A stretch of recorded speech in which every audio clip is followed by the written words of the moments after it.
श्री राधे कृष्ण दोस्तों। आप सभी का आपके अपने चैनल पॉजिटिव अप्रोच अकेडमी में एक बार फिर से स्वागत है। मेरा नाम नितेश भारद्वाज और आप सभी पॉजिटिव अप्रोच अकेडमी के एस्पायरेंट्स हैं। जैसा कि आप सभी जानते हैं, लगभग 55 से 60 दिन आपके टेट एग्जाम के लिए रहते हैं और अभी से आपको सीरियस होना पड़ेगा। आज की यह क्लास जो आपकी है, यह फिजिक्स की क्लास है, जिसमें हम सिर्फ और सिर्फ एक टॉपिक के 12 से 15 ऐसे इंपॉर्टेंट एमसीक्यूज को डिस्कस करेंगे। यानी कि टॉपिक का नाम है ग्रेविटेशन। अगर यहां से क्वेश्चन बनना होगा तो इन्हीं 15 से 20 क्वेश्चन के अंदर से का बनेगा।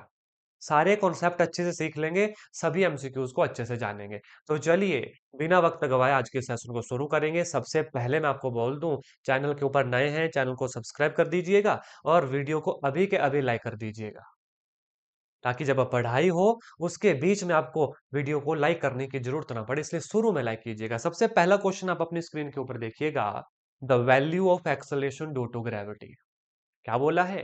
Value of acceleration due to gravity, option number is same on equator and pole, is least on equator, and option number D increase from pole to equator.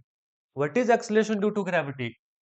Small g. मैं हर एक चीज यहाँ पे आपको बताऊंगा जो होती है capital G M divide by R का square. Capital G M divide by R का स्क्वायर, ये है मास ऑफ प्लेनेट। अगर बात करेंगे अर्थ की तो अर्थ, और ये होगा रेडियस ऑफ अर्थ। ये होगा रेडियस ऑफ अर्थ। हर एक चीज यहां पर सीख लेंगे भाई। आप देखेंगे, ये हमारे अर्थ है, ये हमारे पोल्स हैं, P1 P2, ये हमारे इक्वेटर है, E1 E2। मैं हर एक चीज यहाँ पर अच्छे से समझाऊंगा आपको, बड़े ध्यान से देखना। यहाँ का जो डिस्टेंस होता है वो पोल के कंपैरिजन में थोड़ा सा ज्यादा होता है। यानी अगर रेडियस की मैं बात करूं पोल पे, वो कम होती है as compare to radius on equator. अब जब रेडियस यहाँ पे ज्यादा होगी, gravity, acceleration due to gravity कम होगी। यानी कि इक्वेटर पे अगर रेडियस ज्यादा है तो एक्सेलरेशन ड्यू टू ग्रेविटी कम है। तुमसे पूछा क्या है? The value of acceleration due to gravity is a least on equator, option number C will be हमारा सही जवाब। कम यहाँ पे होगी, इक्वेटर से पोल की तरफ चलेंगे, जी जो है हमारी इंक्रीज होगी। मैक्सिमम जी हमारी पोल के ऊपर होती है, at the centre of earth g हमारा जीरो होता है। हर एक चीज आपको पता होनी चाहिए। इसके बाद थोड़ा सा और एडिशन करवाता हूं। अगर अर्थ के सरफेस से हम ऊपर जाते हैं, अर्थ के सरफेस से ऊपर जाते हैं, acceleration due to gravity decrease होती है। अर्थ के सरफेस से जब नीचे आते हैं तो acceleration due to gravity decrease होती है। Maximum acceleration due to gravity होती है on surface of earth. Surface of earth पे भी सबसे ज्यादा होती है ऑन पोल, लिस्ट होती है ऑन इक्वेटर। और जब पोल से इक्वेटर की तरफ आएंगे तो एक्सेलरेशन ड्यू टू ग्रेविटी घटेगी, इक्वेटर से पोल की तरफ जाएंगे एक्सेलरेशन ड्यू टू ग्रेविटी बढ़ेगी। At the centre of the earth acceleration due to gravity zero होगी। अगर सरफेस से ऊपर की तरफ चलेंगे एक्सेलरेशन ड्यू टू ग्रेविटी घटेगी। सरफेस से डेप्थ की तरफ, नीचे की तरफ चलेंगे तो एक्सेलरेशन ड्यू टू ग्रेविटी घटेगी। What is G? It is a capital G M बटे आर का square. What is G here? ये जी एक यूनिवर्सल ग्रेविटेशन कांस्टेंट है। क्या है? कांस्टेंट है, ग्रेविटेशन कांस्टेंट है। और कैसा? यूनिवर्सल है। यूनिवर्सल का मतलब ये किसी के ऊपर डिपेंड नहीं करता। सारी वैल्यूज, सारी चीजें यहीं पे आपको मैंने बता दी। और ऐसे बहुत सारी क्लासेस मैंने ली हैं, प्लेलिस्ट जरूर विजिट कीजिएगा, फिर वो फिजिक्स हो, केमिस्ट्री हो, मैथमेटिक्स हो, साइकोलॉजी हो। चैनल के ऊपर नए हैं, चैनल को अभी विजिट कीजिएगा और अपने सब्जेक्ट के अकॉर्डिंग अपनी क्लासेस देखिएगा। The gravitation force between two object is F. If mass of both the object are half without changing distance between them, gravitation force would become. क्या होगी? What is gravitation force F? G M1 M2 बटे R square. जहां पर ये M1 और M2 क्या है? ये मास ऑफ ऑब्जेक्ट है, ये मास ऑफ ऑब्जेक्ट्स है। और ये आर क्या है? ये उन दोनों के बीच का डिस्टेंस है। हमें क्या बोला इन्होंने? The gravitation force between two object is F, mass of both the object half. दोनों मास को हाफ करना है। तो नई एफ डैश कितनी बनी? जी M1 M2 बटे M1 बटे 2 M2 बटे 2, यानी कि 1/4। और ये बोला कि अनचेंज रहेगा, तो एफ डैश कितनी आ गई? F/4। कौन सा option? Option number A will B सही जवाब। समझ गए क्वेश्चन? हर एक चीज डिपेंड करेगी आपके फॉर्मूला पर। जिस तरीके से आपकी स्टडी डिपेंड करेगी आपकी कंसिस्टेंसी पे। ये डिपेंड करेगा कैसा कंटेंट आप पढ़ रहे हो, कहाँ से आप पढ़ रहे हो, कितनी शिद्दत के साथ आप पढ़ रहे हो।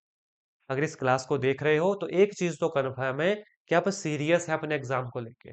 इसके अलावा और भी बहुत सारी क्लासेस है। मैं आई बटन में सबके लिंक दूंगा, डिस्क्रिप्शन में सबके लिंक दूंगा। टेलीग्राम को भी जरूर ज्वाइन करें। फ्री नोट्स हैं टेलीग्राम के ऊपर हमारे, फिजिक्स के, केमिस्ट्री के, मैथमेटिक्स के, साइकोलॉजी के। क्वेश्चन पढ़ो next. A boy is reeling a stone tied with the string in a horizontal circular path when the string break the stone. इस तरीके से धागे से पत्थर को बांधा और गोल घुमा रहा है। अगर वो टूटेगा तो ऑब्वियस सी बात है वो सीधा टेंजेंशियल वहां से जो है चला जाएगा। बस ऑप्शन पढ़ेंगे, पता है हमें, आपको भी पता है। Option A will continue to move in circular path. Option B will move along a straight line toward the centre of the circular path. जी नहीं, ये भी नहीं होगा। Option C will move along a straight line tangential to the circular path. जी हाँ, circular path के tangential जाएगा। ऑप्शन नंबर सी हमारा यहाँ पे सही जवाब होगा। मैं आपको आगे लेकर चलूंगा। In the relation F G M M बटे D square the quantity G. What this G? यही आपने किया। क्या है ये जी? Universal gravitation constant. इसकी वैल्यू भी याद होनी चाहिए, 6.67 into 10 raised to the power -11 unit newton metre square K G -2। याद करो, वीडियो को पॉज करके नोट्स बनाओ, लिखो इनको, इंपॉर्टेंट है। Depend on the value of G, जी नहीं। It is used only when earth is one of the two masses. जी नहीं। Is the greatest at the surface of earth. जी नहीं। Is a universal constant of nature. Yes, ये nature का universal constant है। आगे लेकर चलूंगा students. Law of gravitation grieve the gravitation force between. ये जो लॉ ऑफ ग्रेविटेशन है ना, जिन्होंने ग्रेविटेशन फोर्स दिया, ये किस किस के बीच में लगती है? पहला, earth and the point mass only, earth and the sun only, any two body having some mass, and option number D two charged body only. अभी हमने ग्रेविटेशन फोर्स पढ़ा, जी m1 m2 बटे R square, masses of the object है। मतलब जो भी object इस universe में है जिसके पास मास है, ग्रेविटेशन फोर्स उसके ऊपर लगती है। जैसे कि आप अभी इस क्लास को देख रहे हो, आप जहां पे भी हैं, आप जहां पे भी हैं, जिस मर्जी डिस्ट्रिक्ट है, मैं यहाँ पे हूं, मेरे पास मास है। Every object in this universe has a mass attract every other object in this universe. वहां पे ग्रेविटेशन फोर्स होती है। ठीक है, पढ़ेंगे। Any two body having some mass, option number C will be right answer. कोई भी बॉडीज जिनके बीच में मास है वो अट्रैक्ट करेंगे। ठीक है, ऑप्शन नंबर सी जो है इसका सही जवाब होगा। आगे लेकर चलूंगा दोस्तों। देखो ना, पढ़ना तो पड़ेगा। बिना पढ़े आप सोचेंगे कि एग्जाम क्लियर हो जाएगा, ऐसा नहीं है। मेहनत करना पड़ेगी, बिना मेहनत से कुछ नहीं मिलता। सफल होने के 3 नियम। खुद से वादा, मेहनत ज्यादा, मजबूत इरादा। पहले तो खुद को क्लियर करो कि टेट एग्जाम इस बार वाकई क्लियर करना है। खुद से वादा करो कि हाँ, करेंगे क्लियर। फिर मेहनत ज्यादा करेंगे। मेहनत ज्यादा का मतलब जितना कंटेंट आपके पास है उसको पढ़ के खत्म करो। 60 दिन बचते हैं। उसके बाद टेलीग्राम पे जाओ, फ्री नोट्स डाउनलोड करो। इससे पहले ऑलरेडी इतनी बार वीडियो बना चुका हूँ, डाउनलोड करो, डाउनलोड करो, देखो उनको, पढ़ो। उसके बाद प्रीवियस ईयर क्वेश्चन को सॉल्व करो। अगर नहीं है, व्हाट्सएप पे मैसेज करो। और जिनको हमारे साथ ही पढ़ना है वो भी हमें व्हाट्सएप कर सकते हैं। Value of quantity G in the law of gravitation. Capital G बोला है, depend upon mass of earth only, depend upon radius of earth only, depend on both mass and radius of earth only, is independent of mass and radius of earth. Capital G बोला है, जो क्या है अभी हमने discussion किया कि it is a universal constant, जो किसी के ऊपर डिपेंड नहीं करता। Whether it is mass, whether it is a radius, whether it is earth, whether it is object, वहां पर नेचर क्या है, वहां पे मौसम कैसा है, इफ दैट यस नो, ये किसी पे डिपेंड नहीं करता। It is a universal constant है। It is independent of mass of earth. क्या डिपेंड करता है मास ऑफ अर्थ पे? क्या डिपेंड करता है mass of radius of earth पे? स्मॉल जी। ये देखो, जी एम बटे आर स्क्वायर, जहां पे एम है मास ऑफ अर्थ, आर है रेडियस ऑफ अर्थ। ठीक है, आगे लेकर चलूंगा। two particles are placed at some distance. If mass of earth of two particles is double, keeping the distance between them unchanged, the value of gravitational force between them will be. Same question like this. क्या बोला again पढ़े. Two particles are placed at some distance. Mass of earth of two particles is double. मास करना है अब double. इसमें हमने half किया था. मास को क्या कर रहा हूं, डबल. तो जी 2m1 2m2 बटे आर स्क्र, ये हो जाएगा 4 time to that of the F. कौन सा ऑप्शन है? The value of gravitational force between them will is 4 time. देखो मास 2m रेडियस के ऊपर कोई कंडीशन लगी, keeping the distance between them unchange. अगर रेडियस के ऊपर कोई कंडीशन नहीं लगी तो ये 4 गुना हो जाएगी. ठीक है, आगे लेकर चलूंगा. The atmosphere is held to the earth by. Atmosphere कौन पकड़ के रखता है अर्थ के ऊपर? इट इज हमारी ग्रेविटेशन फोर्स, इट इज हमारी ग्रेविटी. ग्रेविटी पकड़ के रखती है. Option number A will be right answer. आगे लेकर चलूंगा. The force of attraction between two unit point mass separated by a unit distance is called. क्या बोला? Force of attraction between two unit point mass separated by a unit distance. बड़ा प्यारा question. देखो F G m1 m2 बटे R square. G 1 kg unit बोला है. 1 × 1 separated by unit distance, 1 का square जो हो गया किसके बराबर? जी के बराबर. What is G? Universal constant. कोई ऑप्शन में है? ग्रेविटेशन पोटेंशियल, जी नहीं. एक्सलेशन ड्यू टू ग्रेविटी, जी नहीं. ऑप्शन सी ग्रेविटेशनल फील्ड, जी नहीं. Option D universal gravitation constant. अगर यूनिट मास है, यूनिट डिस्टेंस है, तो फोर्स ऑफ अट्रैक्शन कितनी होगी? जी के बराबर. कितनी होगी? कैपिटल जी के बराबर, जो क्या है? यूनिवर्सल ग्रेविटेशन कांस्टेंट है. आगे लेकर चलूंगा. क्वेश्चन पढ़ो. Weight of an object at the centre of earth of radius R. What is weight? W is equal to mg. Clear होना चाहिए the difference between mass and weight. Clear नहीं है? Comment करके बताओ कि क्लियर नहीं है. तो नेक्स्ट टॉपिक आएगा what is mass, what is weight. Comment करना है मास और वेट, मास वर्सेस वेट. तो टॉपिक वो आएगा.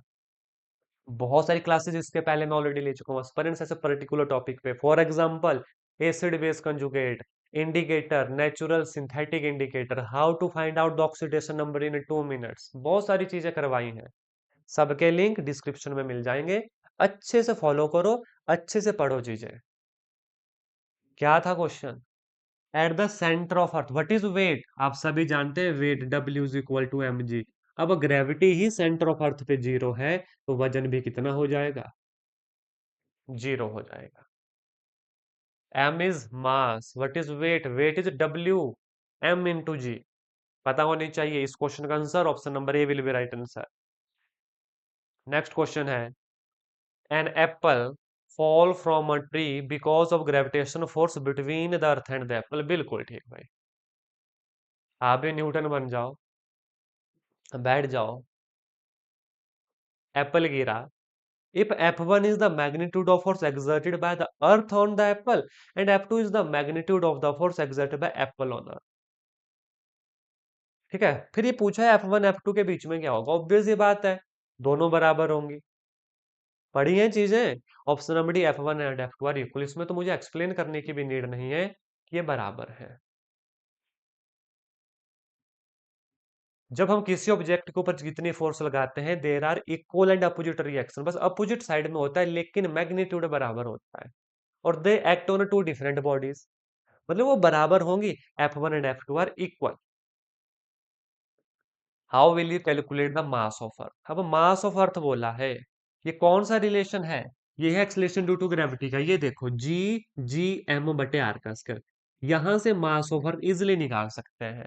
कौन सा ऑप्शन है? आप देखो ऑप्शन नंबर सी जी m बटे आर स्क्वायर. जी m बटे आर स्क्वायर. पूरा चैप्टर टिप्स पे होगा आपके. Value of universal gravitational constant अभी मैंने बोला 6.67. ऐसे काम नहीं चलेगा. मेरे साथ दोहराओ, यहाँ पे फोकस, मेरे साथ दोहराओ. 6.67 into 10 raise to the power -11 unit. Newton metre square kg minus 2। कौन सा ऑप्शन है? ऑप्शन नंबर बी चेक करो। 6.67 into 10 raised to the power -11 newton metre square kg minus 2। Serious तो होना पड़ेगा पेरेंट्स, सीरियस तो होना पड़ेगा, और ये बेहद इंपॉर्टेंट क्वेश्चन थे। नेक्स्ट जो क्वेश्चन है आपका होमवर्क क्वेश्चन है, ध्यान से देखो, पढ़ो क्वेश्चन को ऊपर एक नजर मारो, क्वेश्चन के ऊपर एक नजर मारो। क्वेश्चन क्या है? What is standard value of G on the surface of earth? G की कितनी वैल्यू है? Option number A 9.8 metre per second square, option number जी 8.9, option number C 9.8 and option number D जी 10.3। इसका कमेंट करके हमें जरूर बताइएगा, ताकि हमें ये आइडिया लग सके कि हाँ, आप अच्छे से प्रिपेयर कर रहे हैं और हमारी इस कंटेंट ने इतनी सी भी वैल्यू जो है आपके नॉलेज में ऐड की। अगर हमने थोड़ी सी भी वैल्यू ऐड की, वीडियो को अपने दोस्तों के साथ भी शेयर कीजिएगा, आपके अपने बने बीएड के ग्रुप्स में जरूर शेयर कीजिएगा, और डेली क्लासेस लगाने के लिए प्लेलिस्ट विजिट करें। चैनल के ऊपर फिजिक्स की, मैथमेटिक्स की, केमिस्ट्री की, साइकोलॉजी की कंप्लीट प्लेलिस्ट बन चुकी हैं। डेली वीडियो अपडेट होती हैं 8 बजे के शाम, 8, 8:30, पौने 8, 9, यहाँ पर आपके लिए टेट के लिए वीडियोस आती हैं। और इसके अलावा शॉर्ट सीरीज भी चलाई गई है, जिसमें 500 प्लस एमसीक्यूज की पॉइंट्स के फॉर्म में हम डिस्कस कर रहे हैं। अगर अभी तक नहीं देखा, चैनल को अच्छे से विजिट करो, टेलीग्राम को ज्वाइन करो, डेली लिंक्स आ जाते हैं यहाँ पे। धन्यवाद एस्पायरेंट्स, आशा करता हूँ जितना मैंने पढ़ाया अच्छे से समझ आ गया होगा। आज के सेशन में इतना ही करेंगे, नेक्स्ट क्लास के लिए नेक्स्ट क्लास में मिलेंगे। जय हिंद, जय भारत।